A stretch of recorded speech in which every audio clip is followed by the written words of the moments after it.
नमो भगवते वासुदेवाय। श्रद्धालु भक्तों, श्रीमद् भागवत महापुराण के 10वें स्कंद के पूर्वार्ध के 33वां अध्याय के अंतर्गत महाराज का प्रस्तुतिकरण करूंगा। इसके पहले 32वां अध्याय समाप्त हो चुका है। जहां तक आप कथा श्रवण कर चुके हैं उसके आगे का प्रस्तुतिकरण करता हूं। श्री सुखदेव जी कहते हैं, राजन, गोपियां भगवान की इस प्रकार प्रेम भरी सुमधुर वाणी सुनकर जो कुछ विरह जन्यताप शेष था उससे भी मुक्त हो गईं और सौंदर्य माधुर्य निधि प्राण प्यारे के अंग अंग से सफल मनोरथ हो गईं। भगवान श्री कृष्ण की प्रेयसी और सेविका गोपियां एक दूसरे की बाह में बाह डाले खड़ी थीं।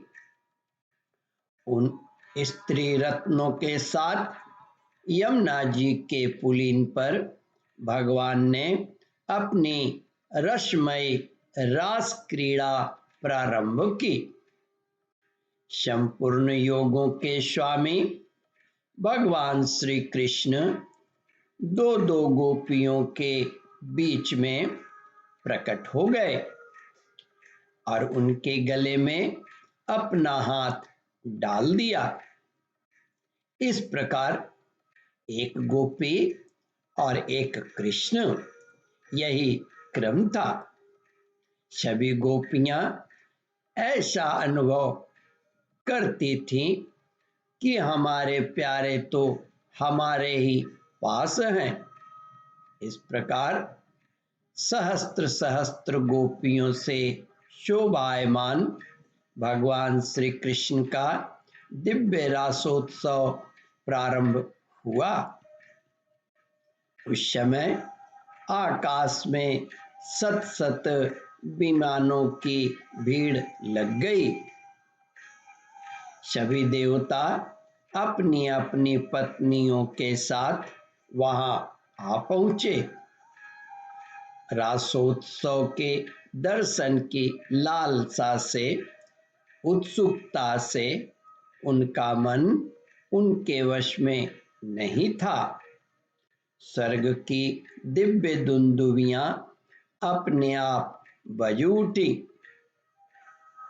स्वर्गीय पुष्पों की वर्षा होने लगी।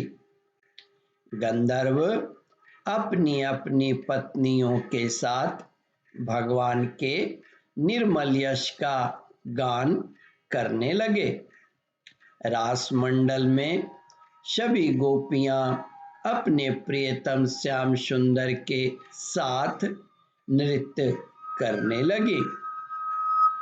उनकी कलाइयों के कंगन, पैरों के पायजेब और करधनी के छोटे छोटे घुंघरू एक साथ बज उठे। असंख्य गोपियां थी, इसलिए यह मधुर ध्वनि भी बड़े ही जोर की हो रही थी। यमुना जी की रमन रेती पर ब्रज सुंदरियों के बीच में भगवान श्री कृष्ण की बड़ी अनोखी शोभा हुई।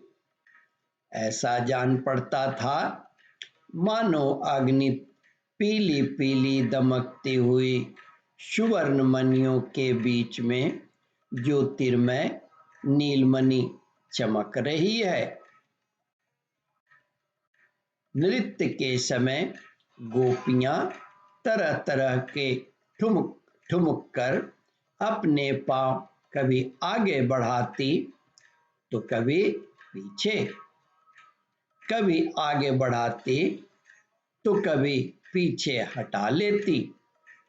कभी गति के अनुसार धीरे धीरे पांव रखती तो कभी बड़े वेग से, कभी चाक की तरह घूम जाती, कभी अपने हाथ उठा उठा कर भाव बताती, तो भी विभिन्न प्रकार से उन्हें चमकाती।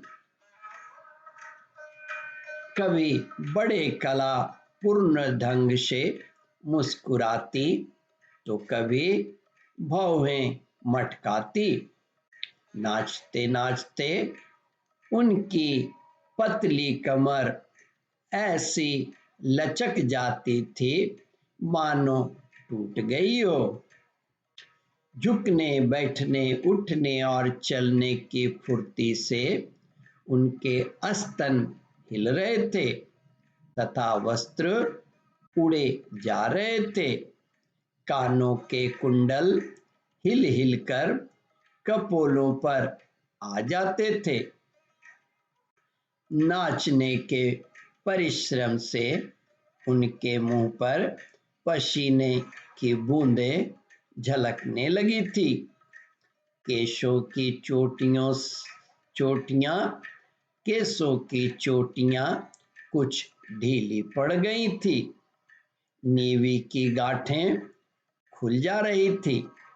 इस प्रकार नटवर नंदलाल की परम प्रेयसी गोपियां उनके साथ गा गा कर नाच रही थी।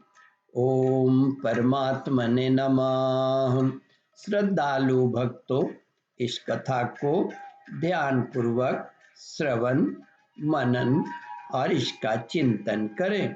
इस कथामृत का रसास्वादन अपने बंधु बांधवों को भी करावे। इस वीडियो को शेयर और सब्सक्राइब करें। ओम परमात्मने नमः।